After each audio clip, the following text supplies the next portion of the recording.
conscientious police. That's who we need, and we need a hell of a lot of training. We learned that here. You got to train and retrain all the time. But De Blasio, de-escalation. Let me ask you, as somebody who stepped in and has dealt with the NYPD, and we've had plenty of conversations here, and you know how I feel about the NYPD. And there has been some changes made. There has been progress made. But we also see some retaliatory behavior that we hear about, rumors in the streets from the NYPD.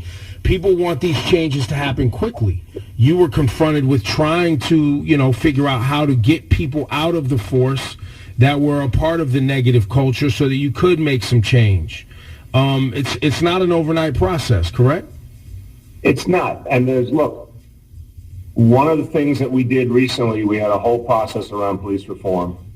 And I really urge people to look at what came from that, because it's very powerful, the changes that are being made. And in the opening report, our police commissioner, Dermot Shea, does a formal apology for the history of racism in the NYPD. And I think this is really important, because words are not enough ever, but beginning with the recognition that there's a history of racism in American policing, going back to slavery days, and that it still exists and it has to be systematically weeded out. That's one of the ways we change things. And recognizing that there are a lot of people who are really conscientious police officers, and there's too many people who should not be police officers and need to be moved out. And so one of the things we're doing is a much stronger approach to identifying anyone who's got the kind of record that says they should not be on the streets. And again, it's not that many, but it's those officers that have caused some of these tragedies. And I think we're getting at, we also want to recruit more people from the community. I think this is one of the biggest questions. It's hard for people to want to be police officers if they perceive it as an institution they can't work with. And we got to change that, because one of the most important things is to keep making the police force of and by and for the community.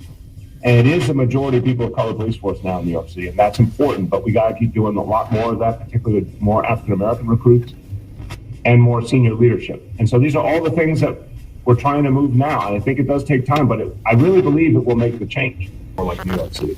So what I'm hearing you say is stopping short of financial accountability falling on a police officer has more to do with attracting people to police. Right.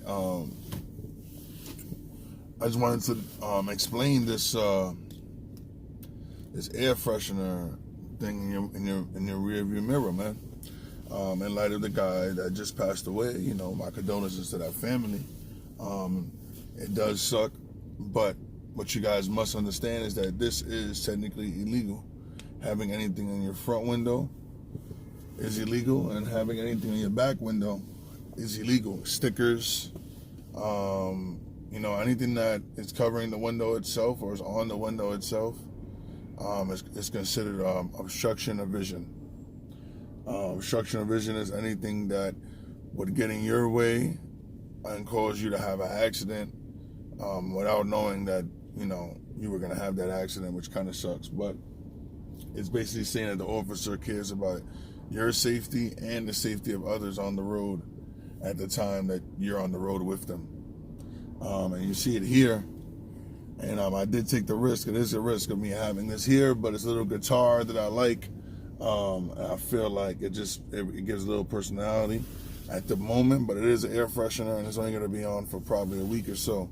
So that is the risk that I'm taking. But I had a couple of people write to me and say that, that I was right about the air fresheners in the rearview mirror because they saw the case and things like that. Honestly, it sucks to have to, for somebody to have to get shot or die, for people to learn lessons, and this is exactly what's happening right now. But I wanted to explain it so that at least enough knowledge before saying anything that doesn't need to be said. It's called obstruction of vision, which is anything that's in your mirrors, stickers, anything that's hanging from your rearview mirrors, or anything in your view. And the cops could pull you over for that. The easiest way to get out of something like that is you ask the officer, what is he pulling you over for? And he tells you that it's because you have obstruction of vision, which you have something blocking your vision while you're driving. And the best way to get out of a situation like that is to say, hey, officer, Is there any way that I could just remove this right now, possibly throw it out, or put it on the floor, and situation would be handled. And the officer's a good guy. He might be like, yeah, thank you very much. That's exactly what I needed from you. Or he might be like, yeah, you could do it, but it's still a ticket. And the wrong thing to do is say, well, since you're giving me the ticket, let me leave it on, because you're just liable for another ticket from another officer once you drive away. And if they want to play the game, they can play the game. And if they got time to play the game, I don't think you have enough time to play their game. And that's pretty much the story. I'm not on the cop's side on this one at all. I'm just letting you guys know it is illegal. At that point, of course, there should have never been any gun or taser involved.